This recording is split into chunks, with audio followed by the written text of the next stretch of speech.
Australia ತನ್ನ ಮಕ್ಕಳನ್ನ ಭಾರತಕ್ಕಿಂತ ಉತ್ತಮವಾಗಿ ರಕ್ಷಿಸ್ತಾ ಇದೆಯಾ? ಯುವ ಮನಸ್ಸುಗಳು ಬಳಲ್ತಾ ಇರುವಾಗ ನಮ್ಮ ಸರ್ಕಾರ ಇನ್ನೂ ಯಾಕೆ ಸುಮ್ಮನಿದೆ? ಹದಿಹರೆಯದವ್ರ ಮೇಲೆ ಇನ್ಸ್ಟಾಗ್ರಾಮ್ನ ಪ್ರಭಾವದ ಬಗ್ಗೆ ಮೆಟಾದ ಆಂತರಿಕ ಸಂಶೋಧನೆ ಹೇಳ್ತಾ ಇದ್ರೂ ಕೂಡ ಭಾರತದ ಅಧಿಕಾರಸ್ಥರು ಹೊಣೆಗಾರಿಕೆಯ ಬಗ್ಗೆ ಯಾಕೆ ಒತ್ತಾಯಿಸಲಿಲ್ಲ? ಅಪ್ರಾಪ್ತ ವಯಸ್ಕರಲ್ಲಿ ಸಾಮಾಜಿಕ ಮಾಧ್ಯಮ ವ್ಯಸನವು ಹೆಚ್ಚಾಗ್ತಾ ಇರುವಾಗ ಭಾರತ ಸರ್ಕಾರ ಇನ್ನೂ ಎಷ್ಟು ಕಾಲ ನಿರ್ಲಕ್ಷ್ಯ ಮಾಡುತ್ತೆ? ಆತಂಕ, ಬೆದರಿಸುವಿಕೆ ಮತ್ತೆ ಆತ್ಮಹತ್ಯೆ ಪ್ರಕರಣಗಳು ಹೆಚ್ಚುತ್ತಾ ಇದ್ರೂ ಕೂಡ ಮಕ್ಕಳ ಆನ್ಲೈನ್ ಸುರಕ್ಷತೆಯ ಬಗ್ಗೆ ಇನ್ನೂ ಯಾವುದೇ ರಾಷ್ಟ್ರೀಯ ನೀತಿ ಅಥವಾ ಚರ್ಚೆ ಅನ್ನೋದು ಯಾಕಿಲ್ಲ?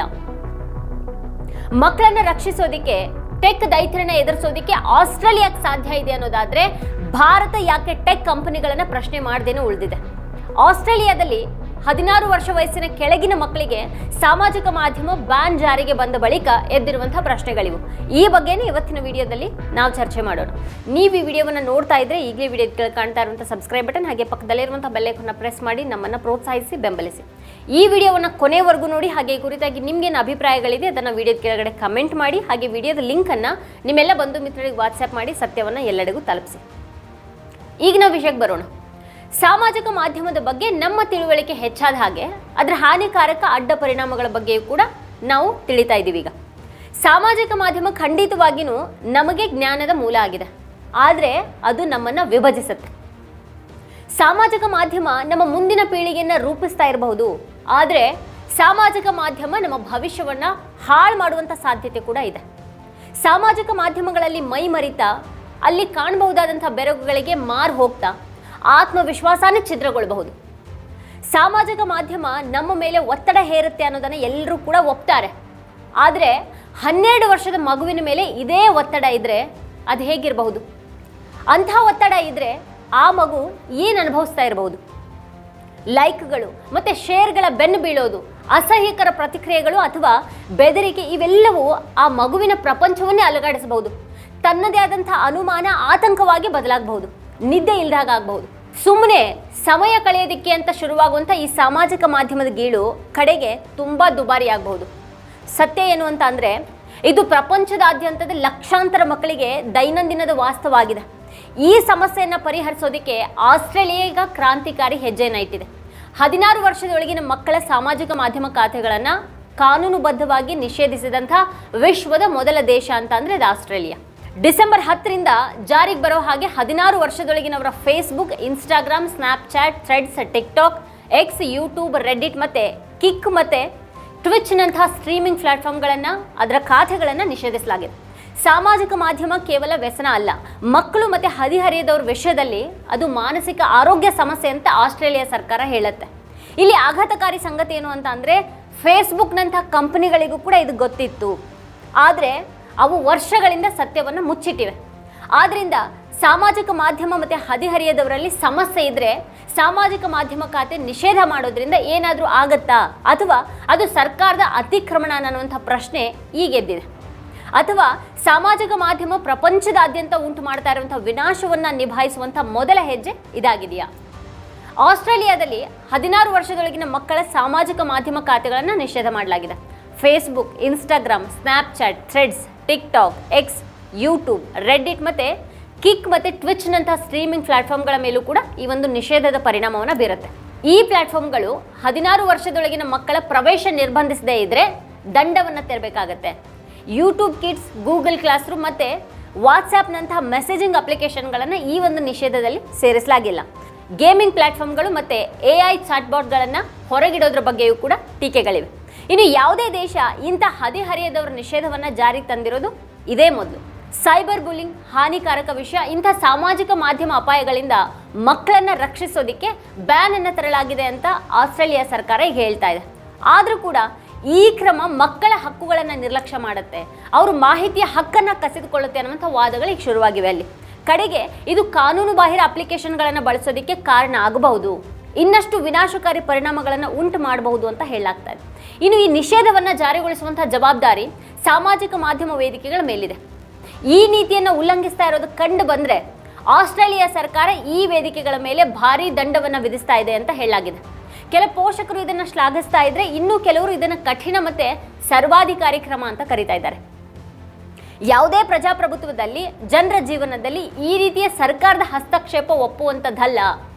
ಇದು ಮಕ್ಕಳನ್ನು ರಕ್ಷಿಸುವಂಥ ಉದ್ದೇಶಕ್ಕಿಂತನೂ ಹೆಚ್ಚಾಗಿ ನಿಯಂತ್ರಣ ಹೆಚ್ಚಿಸುವಂಥ ಉದ್ದೇಶದ್ದು ಅಂತ ಕೆಲವರು ಹೇಳ್ತಾರೆ. ಇಬ್ಬರು ಹದಿಹರೆಯದವರು ಆಸ್ಟ್ರೇಲಿಯಾದ ಹೈಕೋರ್ಟ್ನಲ್ಲಿ ಸರ್ಕಾರದ ನಿರ್ಧಾರವನ್ನು ಪ್ರಶ್ನೆ ಮಾಡಿದ್ದಾರೆ. ಇದು ಸಂವಿಧಾನ ಬಾಹಿರ ಮತ್ತು ಅವರ ಮುಕ್ತ ಸಂವಹನದ ಹಕ್ಕಿನ ಉಲ್ಲಂಘನೆಯಾಗಿದೆ ಅಂತ ಅವರು ಹೇಳಿದ್ದಾರೆ. ಇದು ಬಳಕೆದಾರರ ಗೌಪ್ಯತೆಗೆ ಧಕ್ಕೆಯನ್ನು ತರಬಹುದು ಅಂತ ಕಂಪನಿಗಳು ಹೇಳ್ತಾ ಇವೆ. ಆದರೆ ಸತ್ಯ ಏನು ಅಂತಂದರೆ, ಸಾಮಾಜಿಕ ಮಾಧ್ಯಮ ಕಂಪನಿಗಳು ಈಗ ಇತರ ದೇಶಗಳು ಕೂಡ ಇದನ್ನು ಅನುಸರಿಸಿದ್ರೆ ತಮ್ಮ ವ್ಯವಹಾರಗಳಿಗೆ ಅಡ್ಡಿ ಆಗಬಹುದು ಅಂತ ಭಯಪಡ್ತಾ ಇವೆ. ಇನ್ನು ಭಾರತದಲ್ಲಿ ಹದಿಹರೆಯದವ್ರ ಮನಸ್ಸಿನ ಮೇಲೆ ಸಾಮಾಜಿಕ ಮಾಧ್ಯಮದ ನಕಾರಾತ್ಮಕ ಪರಿಣಾಮವನ್ನು ನಾವು ಅರ್ಥ ಮಾಡ್ಕೊಂಡಿದ್ದೀವ? ಈ ಸಂಪೂರ್ಣ ಸಾಮಾಜಿಕ ಮಾಧ್ಯಮ ನಿಷೇಧದ ವಿಷಯದ ಬಗ್ಗೆ ಸಾಕಷ್ಟು ಚರ್ಚೆಗಳು ನಡೀತಾ ಇವೆ. ಆದರೆ ಅದು ನಮ್ಮ ಮನಸ್ಸನ್ನು ಹೇಗೆ ಮಂಕಾಗಿಸುತ್ತೆ ಅನ್ನೋದ್ರ ಬಗ್ಗೆ ಹೆಚ್ಚು ಗಮನ ಇಲ್ಲ ನಮಗೆ. ನಿರಂತರ ಸಾಮಾಜಿಕ ಮಾಧ್ಯಮ ಬಳಕೆ ಮಕ್ಕಳ ಗಮನ ಕೇಂದ್ರೀಕರಿಸುವಂಥ ಒಂದು ಸಾಮರ್ಥ್ಯಕ್ಕೆ ಗಂಭೀರವಾಗಿ ಹಾನಿ ಮಾಡ್ತಾ ಇದೆ ಅಂತ ಸಂಶೋಧನೆ ತೋರಿಸುತ್ತೆ. ಅಮೆರಿಕದಲ್ಲಿ ನಡೆದಂಥ ಅಧ್ಯಯನದ ಪ್ರಕಾರ ಗಮನ ಕೊರತೆ ಹೈಪರ್ ಆಕ್ಟಿವಿಟಿ ಡಿಸಾರ್ಡರ್ ಅಂದರೆ ADHD ಪ್ರಕರಣಗಳ ಹೆಚ್ಚಳಕ್ಕೆ ಸಾಮಾಜಿಕ ಮಾಧ್ಯಮ ಒಂದು ಪ್ರಮುಖ ಕಾರಣ ಆಗಿರಬಹುದು. ಹಾಗೆ ಮತ್ತೊಂದು ಅಧ್ಯಯನದ ಪ್ರಕಾರ ಸಾಮಾಜಿಕ ಮಾಧ್ಯಮ ಮತ್ತು ಮೊಬೈಲ್ ಫೋನ್ಗಳನ್ನು ಅತಿಯಾಗಿ ಅಥವಾ ವ್ಯಸನಕಾರಿಯಾಗಿ ಬಳಸುವಂಥ ಮಕ್ಕಳಲ್ಲಿ ಆತ್ಮಹತ್ಯಾ ನಡವಳಿಕೆ ಮತ್ತು ಆತ್ಮಹತ್ಯೆ ಆಲೋಚನೆಗಳ ಅಪಾಯ ಹೆಚ್ಚು ಅಂತ. ಇನ್ನೂ ಆಘಾತಕಾರಿ ವಿಷಯ ಏನು ಅಂತ ಅಂದರೆ, ಇದು ತುಂಬ ತೊಂದರೆದಾಯಕ ಮತ್ತು ಹಾನಿಕಾರಕ ಅನ್ನೋದನ್ನು ಫೇಸ್ಬುಕ್ ಮತ್ತು ಮೆಟಾದಂತಹ ದೊಡ್ಡ ತಂತ್ರಜ್ಞಾನ ಕಂಪನಿಗಳು ಮಕ್ಕಳ ಮೇಲೆ ನಡೆಸಿದಂಥ ಸಂಶೋಧನೆ ಮತ್ತು ಮಾನಸಿಕ ಪ್ರಯೋಗಗಳಿಂದ ಕಂಡುಕೊಂಡಿವೆ. ಆದರೆ ಅವು ತಮ್ಮದೇ ಸಂಶೋಧನೆಗಳನ್ನು ಜಗತ್ತಿಗೆ ಬಹಿರಂಗಪಡಿಸೋದನ್ನು ತಡೆದವು. 2021ರಲ್ಲಿ ಕೆಲ ವರದಿಗಳು ಸೋರಿಕೆಯಾದಾಗ ಈ ವಿಷಯ ಬಹಿರಂಗ ಆಯಿತು. ಮಾಹಿತಿಯ ಪ್ರಕಾರ ಫೇಸ್ಬುಕ್ 2019ರಲ್ಲಿ ಕಿರಿಯ ಬಳಕೆದಾರರ ಮೇಲೆ ಇನ್ಸ್ಟಾಗ್ರಾಮ್ನ ಮಾನಸಿಕ ಪ್ರಭಾವದ ಬಗ್ಗೆ ಒಂದು ಸಂಶೋಧನೆಯನ್ನು ನಡೆಸತೊಡಗಿತು. ಇಲ್ಲಿ ವಿಶೇಷವಾಗಿ ಹದಿಹರೆಯದ ಹುಡುಗಿಯರಿಗೆ ಇನ್ಸ್ಟಾಗ್ರಾಮ್ ಹಾನಿಕಾರಕವಾಗಿದೆ ಅಂತ ಅದು ಕಂಡುಕೊಳ್ತು. ವರದಿಯ ಪ್ರಕಾರ ಹದಿಹರೆಯದ 3 ಹುಡುಗಿಯರ ಪೈಕಿ ಒಬ್ಬರಲ್ಲಿ ಇನ್ಸ್ಟಾಗ್ರಾಮ್ ದೇಹದ ಇಮೇಜ್ ಸಮಸ್ಯೆಗಳನ್ನು ಉಲ್ಬಣಗೊಳಿಸುತ್ತೆ.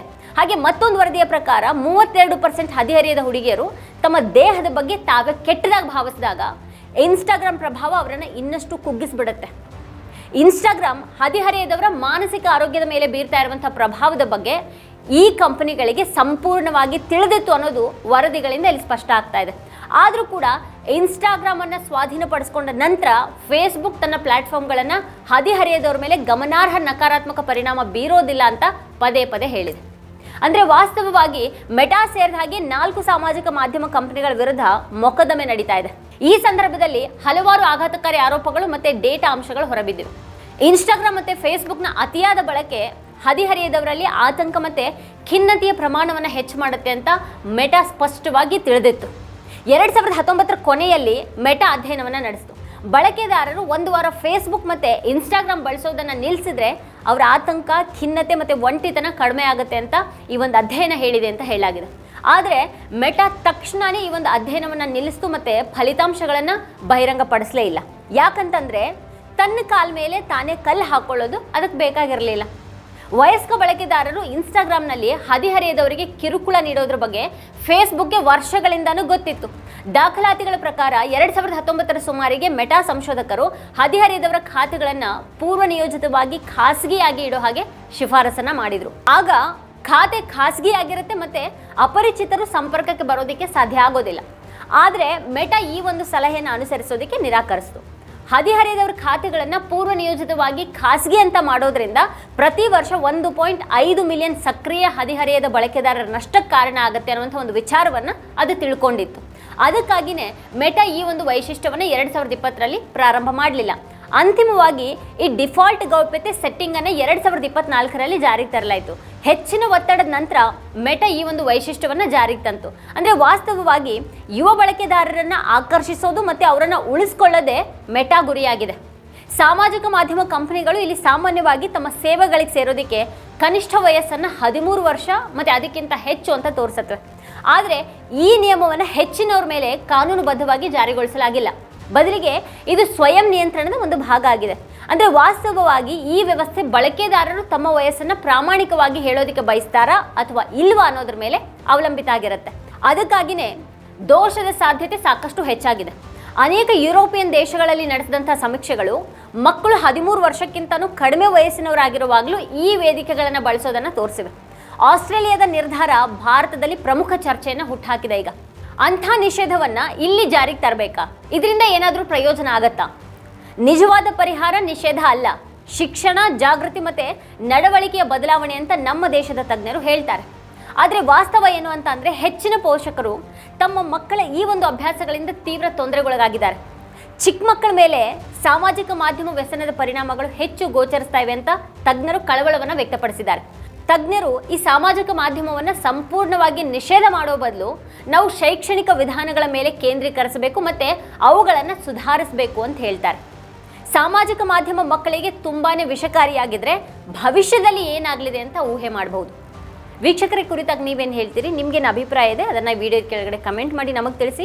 ಇದೇ ಹೊತ್ತಿನ ಸ್ಪೆಷಲ್ ನೋಡ್ತಾ ಇರಿ ವಾರ್ತಾಭಾರತಿ. ನೀವಿನ್ನು ವಾರ್ತಾಭಾರತಿ ಯೂಟ್ಯೂಬ್ ಚಾನಲನ್ನು ಸಬ್ಸ್ಕ್ರೈಬ್ ಮಾಡಿಲ್ಲ ಅನ್ನೋದಾದರೆ ಈ ಕೂಡಲೇ ಸಬ್ಸ್ಕ್ರೈಬ್ ಮಾಡಿ, ಹಾಗೆ ಪಕ್ಕದಲ್ಲೇ ಇರುವಂಥ ಬೆಲ್ ಐಕಾನ್ನ ಪ್ರೆಸ್ ಮಾಡಿ ನಮ್ಮನ್ನು ಪ್ರೋತ್ಸಾಹಿಸಿ.